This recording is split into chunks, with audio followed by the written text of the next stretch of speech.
Voilà, un petit réglage. Et voilà, je vous ai dit que j'allais faire une page spéciale sur Abou Yazid, la rébellion d'Abou Yazid au Xe siècle. Il a laissé une mémoire très positive. Enfin bon, je dirais, c'est un rebelle, hein. Une mémoire très positive pour les uns et puis peut-être très différente pour les autres. En fait, c'est un simple boiteux qui s'est opposé à la puissance des Fatimides et qui a vraiment marqué l'histoire. Il a failli battre les Fatimides, il a failli les ruiner. Hassilou. Il s'agit donc d'Abou Yazid, il s'appelle Sahab al-Himar, c'est un peu le titre qu'il a gardé. De son vrai nom, c'est Abou Yazid Mukhaled ibn Kriyad al-Khariji. Donc tout à l'heure, j'ai fait une erreur quand je vous ai parlé de Abou Abdallah al-Khariji. En fait, c'était Abou Abdallah al-Muhasib. Là, il s'agit de Abou Yazid al-Khariji. C'est le grand révolutionnaire qui serait né à la fin du 9e siècle, vers l'an 890, et qui est mort de ses blessures en 947. Alors, il s'agit d'un simple homme, studieux, soucieux de sciences religieuses, qui a vécu à Tozeur, qui est né d'un père zénète, berbère, des Aurès, et d'une mère, semble-t-il, native de Kao Kao, c'est sur le fleuve Niger, et donc passionné par les sciences religieuses, et qui est né donc à Tozeur et qui va parfaire sa formation en sciences religieuses à Taher. Taher, qui était à l'époque la capitale du royaume rustémide ou de la République rustémide. Hassilou. En 918, non, pardon, en 909, il est à Taert. Et là, le jeune gars de 16-18 ans voit arriver les Fatimides qui usent de violence, d'abus, de destruction, d'intolérance. Et à ce moment-là, son maître est tué sous ses yeux. Et donc, il a vu ce que c'était que les Fatimides. Donc, sa jeunesse est marquée par la brutalité de ces gens-là. Lorsque, en 918, il revient à Tozeur, il ne veut pas de gouvernance des Fatimides. Il ne veut pas. Il s'oppose aux Fatimides. Il évoque leur danger. Et il refuse ces gens-là. Et donc, il veut revenir à l'ancien système d'autorité locale, l'autorité des savants, de ce qu'on appelait les azaba, les décisions des azaba, des décisions locales, avec un comité local, sans subordination à un pouvoir extérieur. Et donc, il est arrêté, il est mis en prison. En 934, ses partisans le libèrent et il va commencer une vie clandestine, une vie d'opposition, où il va prendre les armes contre les Fatimides. Et partout, les Fatimides sont très impopulaires. Et en 942, il fait serment pour combattre les Fatimides jusqu'à la mort. Il fait serment auprès de toutes les communautés ibadites, malékites, les Abbassides, les gens de Kérouan, enfin bref, il y a un groupement de gens, je ne peux pas vous les citer comme ça de mémoire, il fait un serment auprès d'eux pour s'engager à combattre les Fatimides jusqu'à la mort.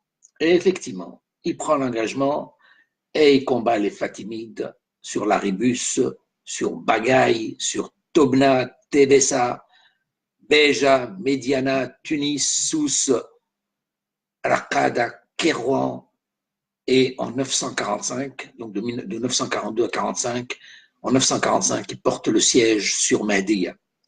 Et à Mehdiya, le souverain décède, mais on garde l'information secrète, donc c'est le fameux Mehdi, et Obeidallah meurt, et comment il s'appelle, Abu Yazid est à ses portes. Bon, l'information est tenue secrète, mais le Mehdi avait prévu, il avait prédit qu'une rébellion berbère se casserait les dents, enfin, excusez-moi les termes, se casserait les dents devant les portes de Mehdi. C'est ce qu'il avait dit à l'époque, et ça va se vérifier. C'est-à-dire que Abu Yazid tient un siège de 8 mois.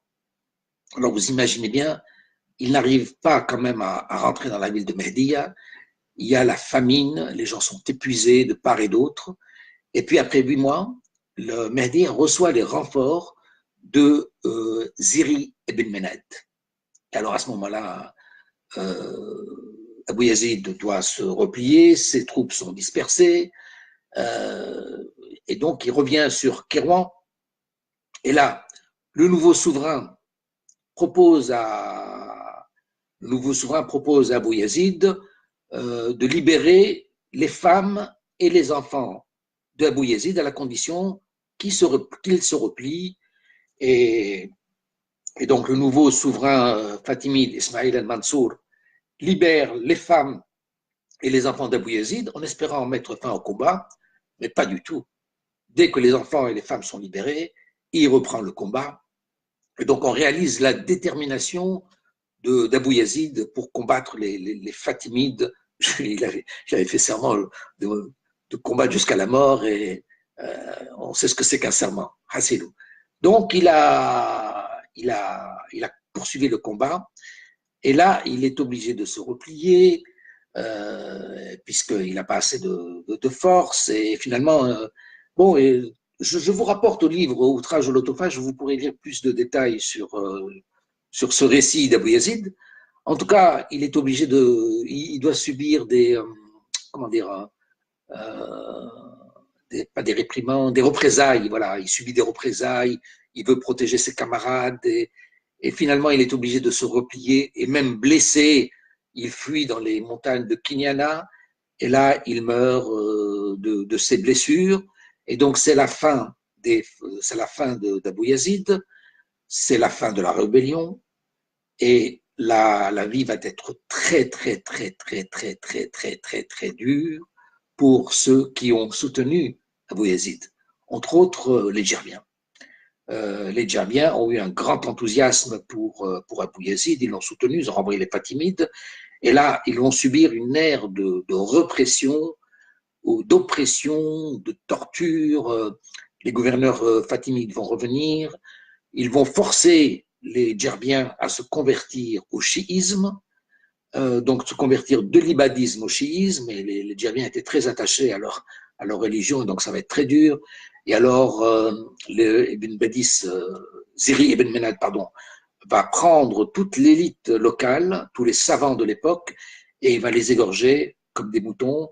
Et donc, ce sont des citations là que je vous donne, hein. Je ne dis rien ce sont des citations de textes. On va égorger l'élite locale pour obliger les populations à se convertir au chiisme. Donc, des punitions collectives, des représailles, des hasilos. Ça, toute la période 952-961 va être très très dure pour les Djerbiens, qui ne vont pas se remettre de cette histoire-là. Et voilà, donc c'est la fin de la rébellion d'Abu Yazid. Qu'est-ce que je voulais dire encore? J'ai encore des choses importantes à dire, je suis sûr que j'ai oublié quelque chose d'important. Bon, j'ai pas de notes sur moi, donc je ne suis pas capable de m'en souvenir.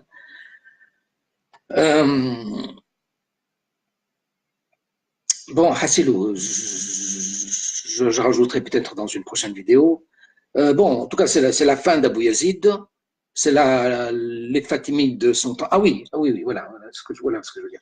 C'est que le Ibn Ziri en question, là, donc ils succèdent aux Fatimides, et puis finalement, ils vont abandonner le chiisme ismaélien. Voilà. Ils vont abandonner le chiisme ismaélien, c'est-à-dire qu'ils vont entrer en conflit avec les Fatimides, et ils vont adopter le malékisme. Et voilà. Et donc, ça, c'est un peu l'histoire du début de la rupture entre Ziri ibn Menad, donc le Sanhaji berbère, qui succède aux Fatimides, et les Fatimides qui vont peu à peu se préparer à partir vers l'Égypte. Voilà, je suis sûr que j'ai oublié quelque chose d'important. Bon, sans aucun doute que je commence à fatiguer. La vérité, des petits encouragements de votre part, c'est de la vitamine. Hein. Donc, si bon, je sais que c'est un travail important que je fais parce que c'est un intérêt pour l'histoire, il faut qu'il soit fait. Même si on ne le regarde pas aujourd'hui, on peut le voir dans quelques mois. Hassilo, ça reste. Donc, ça peut aider à la découverte de notre histoire qui n'est pas enseignée, malheureusement. Donc, il s'agit plus d'un travail personnel qui a été fait. Et il ne me semble pas que dans les écoles tunisiennes, on apprenne beaucoup l'histoire de Tunisie, les détails, et même les différentes positions, hein, les polémiques, etc. مرة جاية باش نحكي لكم عندنا دونك الهلاليين وي مرة جاية باش نحكي لكم على الهلاليين. Allez, je vous laisse. Je vais faire une pause parce que je vais remettre toutes ces vidéos que je viens de faire jusqu'à aujourd'hui sur YouTube. Et ensuite, je reprendrai parce que j'ai aussi d'autres choses à faire, malheureusement. J'ai d'autres urgences. Et donc, voilà. À bientôt. Inch'Allah. Ma salam.